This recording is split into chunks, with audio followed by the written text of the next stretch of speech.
पूछा है how to stop worrying and start living, यानी चिंता को छोड़कर सुख से कैसे जिए।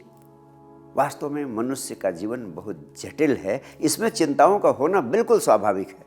जब जिंदगी में चीजें ऐसी होने लगती हैं जैसे वह उस तरह नहीं हो रही हैं जैसे हम चाहते हैं, तो हमें निश्चित रूप से चिंता होने लगती है।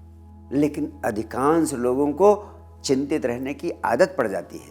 वह परिस्थितियां कुछ भी हों, उसमें चिंतित होने का कारण ढूंढ लेते हैं। उदाहरण के लिए आपको इस बात की चिंता हो सकती है कि आपके पास नौकरी नहीं है, लेकिन किसी दूसरे आदमी से पूछूं तो वो कहता है मेरी नौकरी ही मेरी चिंता का कारण।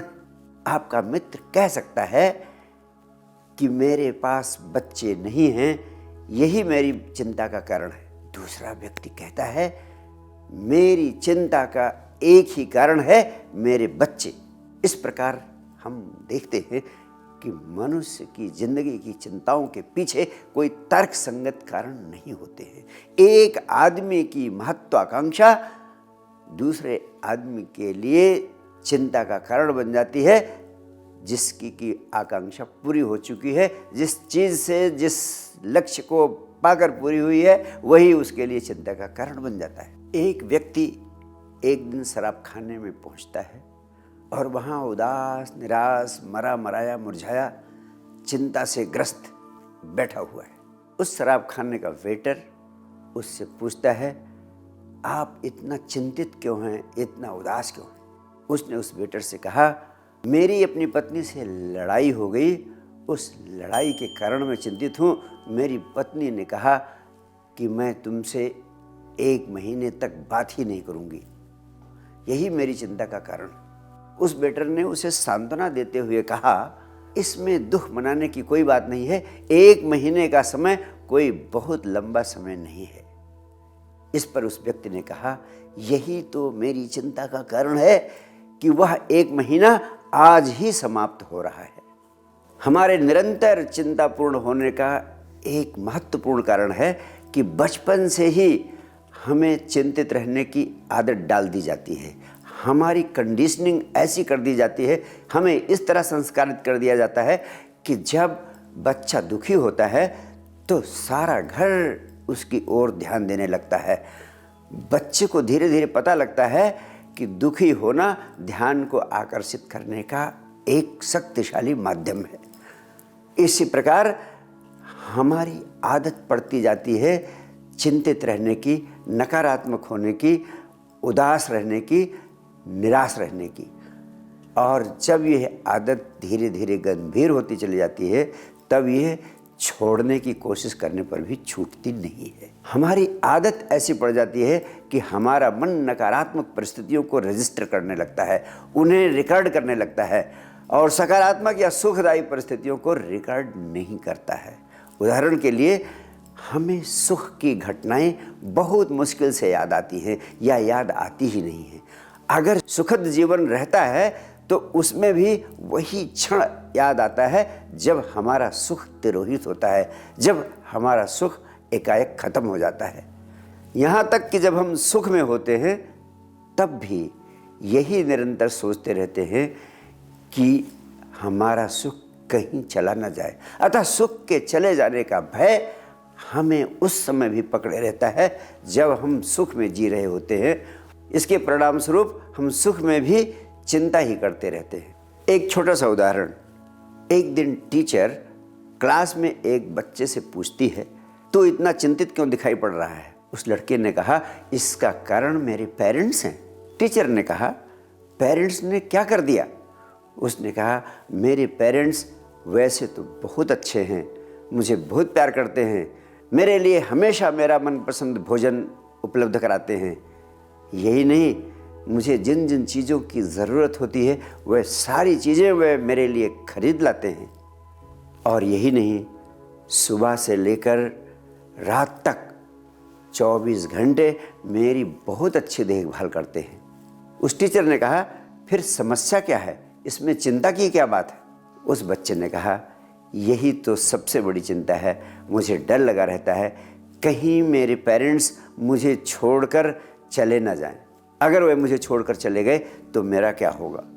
वास्तव में समाज के द्वारा बचपन से ही हमारी कंडीशनिंग ऐसी कर दी जाती है, हमें इस तरह संस्कारित कर दिया जाता है कि हमें दुख और चिंता की घटनाएं ही याद रहती हैं। दुख और चिंता ही हमें पकड़े रहता है। हमारा मन सुख की घटनाओं की, सकारात्मक घटनाओं की, सुखद क्षणों की याद नहीं करता।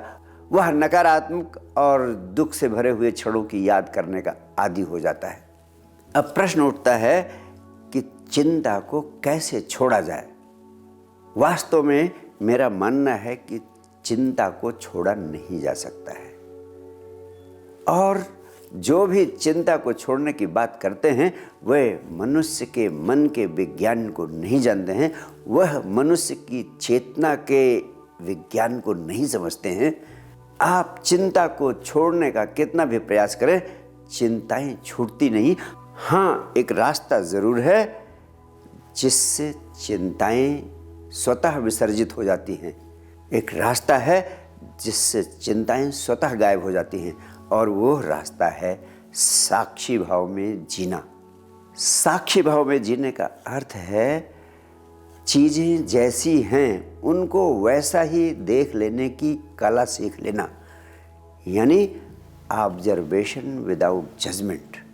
चीज़ों को देखते समय सिर्फ देखना, यह निर्णय ना करना कि वह क्या है, कैसे नहीं है। साक्षी भाव में जीने का अर्थ है चीज़ें जैसी हैं उन्हें ठीक वैसा ही देख लेने की कला सीख लेना, यानी ऑब्जर्वेशन विदाउट जजमेंट। चीज़ों को देखते समय निर्णय ना लेना, निष्पक्ष रूप में सीधे चीज़ों को देखना। इसी सत्य को स्पष्ट करने के लिए भगवान बुद्ध ने तथाता शब्द का प्रयोग किया है। सामान्यतः चीज़ों को देखते समय हम चीज़ों को नहीं देखते हैं, बल्कि हमारे भीतर जो होता है, हम जैसे होते हैं उसी को देखते हैं, वही हमें दिखाई पड़ता है। इसे दूसरे शब्दों में कहें तो हमारे विचार, हमारे भाव हमेशा उन चीज़ों पर प्रक्षेपित हो जाते हैं। हम जैसा सोचते हैं, जैसा विचार करते हैं, जैसा भाव करते हैं, उससे हमारा विजन कलर्ड हो जाता है, हमारी दृष्टि उससे रंग जाती है। इस प्रकार हम उस चीज़ को वैसा नहीं देख पाते जैसा वो वास्तव में होती है। वास्तव में अध्यात्म के विज्ञान का सार सिर्फ इतना है कि आपको जो चीज़ें जैसी हैं वैसे ही देखने की कला आ जाए। जैसे आप गुलाब के फूल को देखते हैं तो गुलाब के फूल को देखते समय सिर्फ गुलाब का फूल और आप, इन दोनों के बीच में और कोई दूसरी बात ना आए। लेकिन गुलाब के फूल को देखते समय हजार तरह के विचार आपके मस्तिष्क में घूमने लगते हैं। हाय, ये कितना लाल है, ये कितना छोटा है या बड़ा है, इस तरह का गुलाब है या उस तरह का गुलाब है, यानी तरह तरह के विचार गुलाब के विषय में आपके चित्त में उमड़ने लगते हैं। वे विचार जो गुलाब के फूल को देखते समय आपके मस्तिष्क में उमड़ते हैं, वही बाधा बन जाते हैं जिनके कारण आप गुलाब के फूल को पूरा नहीं देख पाते। आप हैरान होंगे ये जानकर कि अध्यात्म के वैज्ञानिकों का कहना है कि लोगों ने पूरी तरह अपनी माँ का चेहरा नहीं देखा है, लोगों ने पूरी तरह अपनी पत्नी का चेहरा नहीं देखा है, प्रेमिका ने अपने प्रेमी का चेहरा और प्रेमी ने अपने प्रेमिका का चेहरा भी पूरी तरह कभी नहीं देखा है, क्योंकि चेहरे को देखते समय तरह तरह के विचार देखने वाले चित्त में उमड़ने लगते हैं, जिससे पूरा देख पाना असंभव हो जाता है। इसलिए अगर कहें आप अपनी माँ का चेहरा याद करें तो आप याद करने की कोशिश करेंगे तो धुंधली लकीरें, धुंधला चेहरा दिखाई पड़ेगा, पूरा चेहरा नहीं दिखाई पड़ता, क्योंकि पूरा देखने का हमें अभ्यास ही नहीं है, पूरा देखने की कला ही हमें नहीं आती। हम 24 घंटे विचारों के जाल में उलझे रहते हैं। इसलिए ज़िंदगी में चीज़ों को साक्षी की भांति देखने का अभ्यास शुरू करें। चीज़ों को देखते समय बिल्कुल देखें और किसी भी प्रकार के विचारों में मत उलझे। वास्तव में आपके जीवन में एक नया आयाम शुरू होगा। आपकी चिंताएं क्या हैं? वह सिर्फ विचारों के बुलबुले हैं।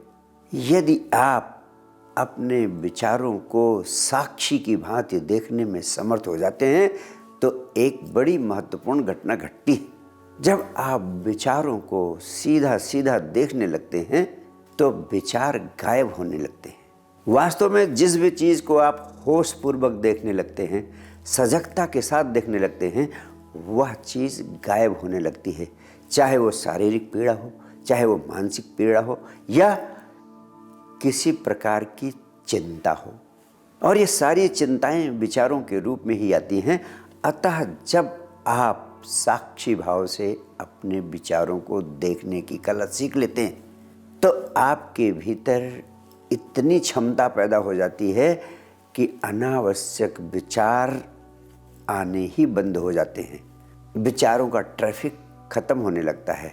जब भी आप सजगता से विचारों को देखने का प्रयास करेंगे तो आप पाएंगे कि विचारों का आना बंद होने लगा है। धीरे धीरे विचारों का आना क्षीण होने लगता है और दो विचारों के बीच अंतराल होने लगता है। उस अंतराल में ही, उस गैप में ही, उस इंटरवल में ही अद्भुत शांति और अद्भुत आनंद के अनुभव की झलक मिलती है आपको। अगर आप विचारों को सही सही देखने की कला में कुशल हो जाते हैं तो चिंताएं स्वतः आपके जीवन से विसर्जित होने लगती हैं। चिंताओं के बादल आपकी ज़िंदगी में उमड़ने बंद होने लगते हैं और आपके जीवन में आनंद की तरंग आने लगती है। साक्षी भाव में जीने की कला वास्तव में आध्यात्मिक जीवन का, मनुष्य के जीवन का बहुत महत्वपूर्ण आयाम है। इस संबंध में भगवान बुद्ध के जीवन की एक छोटी सी कहानी कहना चाहूँगा। भगवान बुद्ध प्रातःकालीन सत्संग सभा में पहुँचते हैं। उनके हाथ में एक रूमाल होती है जिसमें गांठें लगी होती हैं। उन्होंने उस रूमाल को अपने शिष्यों को दिखाया और उन्हें आमंत्रित किया कि उसमें से कोई आए और उन गांठों को खोले। एक शिष्य उनके पास पहुंचता है। उसने रूमाल को हाथ में लेकर रूमाल को खींचना शुरू किया। खींचा और खींचा और खींचा। खींचते खींचते उसने पाया कि रूमाल की गांठें और कस उठी। गांठें खुली नहीं, खोल नहीं सका, वापस चला गया। दूसरा शिष्य आया। उसने गौर से रूमाल की गांठों को देखा। उसने देखा कि किधर से गांठें बनाई गई हैं। उसने ठीक विपरीत दिशा में ले जाकर उन गांठों को खोल दिया। गांठें आसानी से खुल गई। भगवान बुद्ध ने कहा, तुम्हारी जिंदगी की चिंताएं भी रूमाल की गांठों की तरह है। अगर तुम गौर से उन चिंताओं को देखोगे, इतना ही पर्याप्त है। गांठ के खुलने का राज, चिंताओं के विसर्जित होने का राज तुम्हें उपलब्ध हो जाएगा। और वही राज मैं तुम्हें देना चाहता हूँ। और साक्षी भाव में जीने की कला ही वह राज है। गौर से देखने पर तुम्हें पता चल जाएगा कि तुम्हारी चिंताओं का कारण क्या है और फिर उसी से तुम्हें उसको विसर्जित करने का राज भी मिल जाएगा और बिना कुछ किए चिंताएं विसर्जित होने लगेंगी।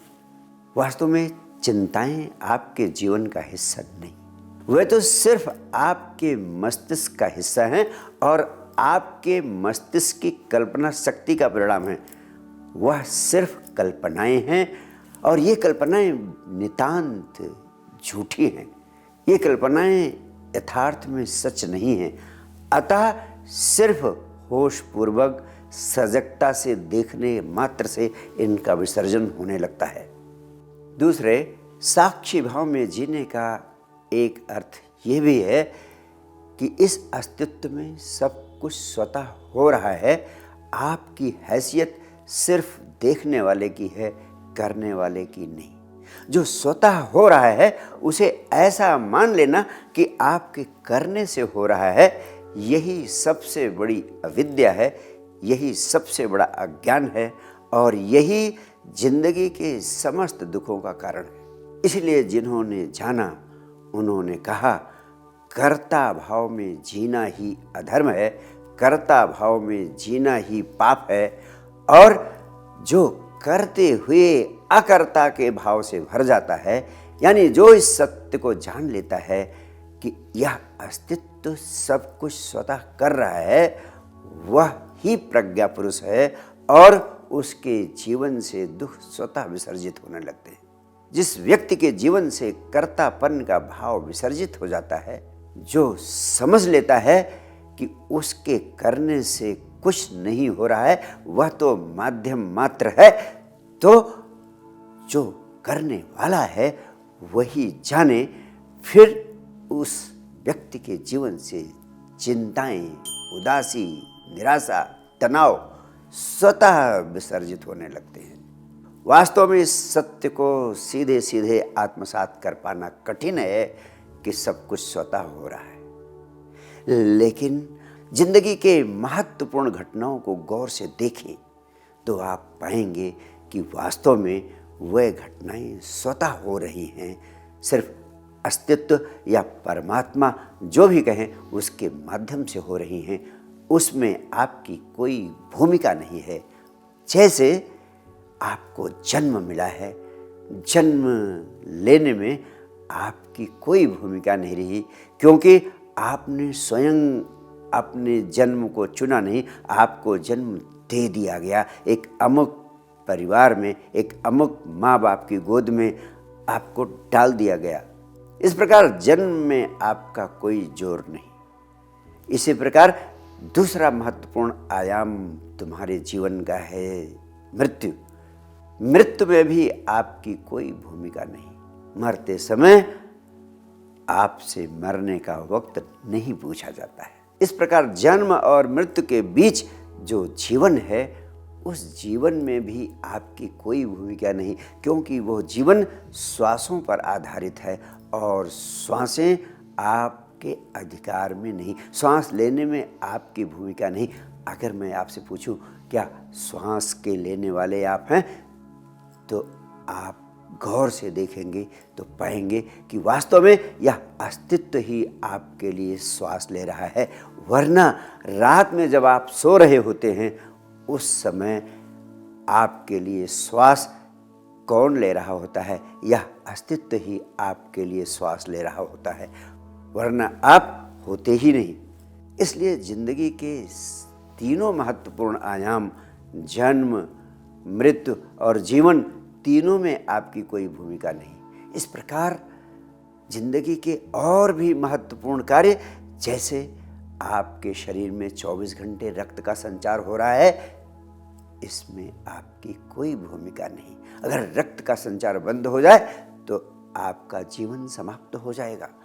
आपका हृदय हर पल धड़क रहा है, उसमें आपकी कोई भूमिका नहीं। आपका भोजन पच जाता है और रोटी खून बन जाती है। भोजन को पचाने में, रोटी को खून बनाने में आपकी कोई भूमिका नहीं। यह सब अस्तित्व या परमात्मा आपके लिए कर रहा है। जब यह समझ आपके भीतर आ जाती है, तब आपके जीवन से सारी चिंताएं, सारी उदासी, सारे तनाव स्वतः विसर्जित होने लगते हैं, क्योंकि तब आप बांस की पोली पोंगरी बन जाते हैं। इसलिए भगवान कृष्ण कहते हैं, जो इस सत्य को जान लेता है वही है प्रज्ञा पुरुष, वही है बुद्ध, और वही है सच्चे अर्थों में धार्मिक, वही है सच्चे अर्थों में आस्तिक, और उसके जीवन में आनंद की रसधार बह जाती है। वास्तव में इस अस्तित्व की अनंत प्रज्ञा सभी कार्यों को संभालने में, सभी चीज़ों को संभालने में सक्षम है। यहाँ तक कि आपके जीवन और आपके जीवन की सारी प्रक्रियाओं को भी, आपके जीवन की सारी क्रियाकलापों को भी अस्तित्व अपनी प्रज्ञा से संभाल रहा है। उसके लिए आपको चिंता करने की ज़रूरत नहीं है, उसके लिए आपको तनाव में आने की ज़रूरत नहीं है। जब इस भरोसे से आप स्वयं को अस्तित्व के हाथों में छोड़ देते हैं, तो इस अस्तित्व के साथ एक लयता की अवस्था आपको उपलब्ध हो जाती है। इस एक लयता की अवस्था को उपलब्ध करने का एक ही माध्यम है सर्व स्वीकार के भाव में जीना या संपूर्ण समर्पण के भाव में जीना।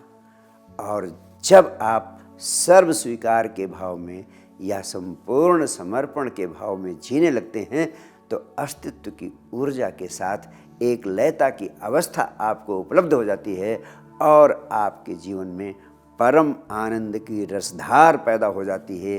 चिंता, तनाव, निराशा आपकी जिंदगी से हमेशा हमेशा के लिए विसर्जित हो जाते हैं। अगर हमारी वीडियोस देखने के बाद आपके मन में विषय से संबंधित कोई भी सवाल उठता है या फिर आप चाहते हैं कि आपके उन प्रश्नों को साक्षी के समक्ष रखा जाए तो आप कमेंट के जरिए अपने सवालों को हम तक पहुंचा सकते हैं और हमारी पूर्णतः कोशिश रहेगी कि आपके उन सवालों को अपने अगले कार्यक्रम में शामिल करें जिससे कि आपको आपके सवालों का जवाब साक्षी के माध्यम से मिल पाए।